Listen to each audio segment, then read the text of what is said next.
ഞങ്ങൾ രണ്ടും കൂടെ രാവിലെ വോട്ടിടാൻ പോവാണ്. ഞാനാണ് ആദ്യമേ പോയി വോട്ടിടുന്നത്. അപ്പോൾ വരണിക്കലാണ് എനിക്ക് വോട്ട്. അപ്പോൾ ഞങ്ങൾ അവിടെ എനിക്ക് വോട്ട് ഉണ്ടോ എന്ന് തന്നെ എനിക്കൊരു സംശയമായിരുന്നു. അങ്ങനെ വോട്ട് ലിസ്റ്റിൽ പേരുണ്ടോ എന്ന് അറിയാനായിട്ട് ഞങ്ങളിവിടെ എൻ്റെ പേരാണ് ഇവിടെ എല്ലാവരും ഇരുന്ന് തപ്പി പെറുക്കുന്നത്. അങ്ങനെ ലാസ്റ്റ് എൻ്റെ പേരൊക്കെ കിട്ടി സ്ലിപ്പൊക്കെ മേടിച്ചുകൊണ്ട് നമ്മൾ നേരെ വോട്ടിടാൻ വന്നു. ഈ സ്കൂളിലാണ് ഞാൻ 1ാം ക്ലാസ് തൊട്ട് 7ാം ക്ലാസ് വരെ പഠിച്ചത്. അങ്ങനെ അവിടെ വന്നപ്പോൾ നമുക്ക് നല്ല ഫീലായിരുന്നു. പണ്ടത്തെ ഓർമ്മകളും കാര്യങ്ങളും എല്ലാം നമുക്കിങ്ങനെ ഓർമ്മ വരുമായിരുന്നു.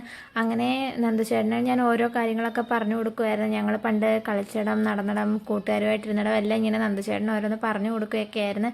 അങ്ങനെ വോട്ടിടാനായിട്ട് നമ്മൾ കയറി നിന്ന് കുറച്ച് ക്യൂ ഒക്കെ ഉണ്ടായിരുന്നു. അങ്ങനെ ക്യൂ ഒക്കെ കഴിഞ്ഞ് നമ്മൾ ഓട്ടൊക്കെ ഇട്ടിട്ട് കണ്ട് ഇറങ്ങിയിട്ടുണ്ട്. നമുക്കൊരു വർക്ക് ഉണ്ടായിരുന്നു ഗിഫ്റ്റ് കൊടുക്കാൻ. അപ്പം നമ്മൾ നേരെ അതും കൊണ്ട് വർക്ക് കൊടുക്കാനായിട്ട് പോയി. നല്ല വെയിലായിരുന്നു. അങ്ങനെ വർക്കൊക്കെ കൊടുത്തിട്ട് തിരിച്ചു വരുന്ന വഴി നമ്മളൊരു നാരങ്ങ വെള്ളം കുടിച്ചു. ഇത് നന്ദുചേട്ടൻ കുടിച്ചാണ്, ഞാൻ കുടിച്ചത്. ഞാൻ വീഡിയോ എടുത്തിട്ടില്ല. അങ്ങനെ നമ്മളതെല്ലാം കഴിഞ്ഞ് വരുന്ന വഴി രാഹുലേട്ടനും അമ്മയും കൂടെ വോട്ടിടാൻ പോകുന്നുണ്ട്. നമ്മുടെ വണ്ടി ഇടയ്ക്ക് വെച്ച് പഞ്ചറായതുകൊണ്ട് നമ്മൾ നടന്ന് വീട്ടിലോട്ട് പോവുകയാണ്. അപ്പം ഞങ്ങൾ നിഴലിനകത്ത് നോക്കി കയ്യും കാലും ഒക്കെ കാണിച്ചുകൊണ്ടാണ് ഈ പോകുന്നത്. അങ്ങനെ നമ്മുടെ വീടെത്താറായി. അപ്പോൾ ഇത്രയേ ഉള്ളൂ. വീഡിയോ ഇഷ്ടപ്പെട്ടാൽ ലൈക്ക്, സബ്സ്ക്രൈബ്.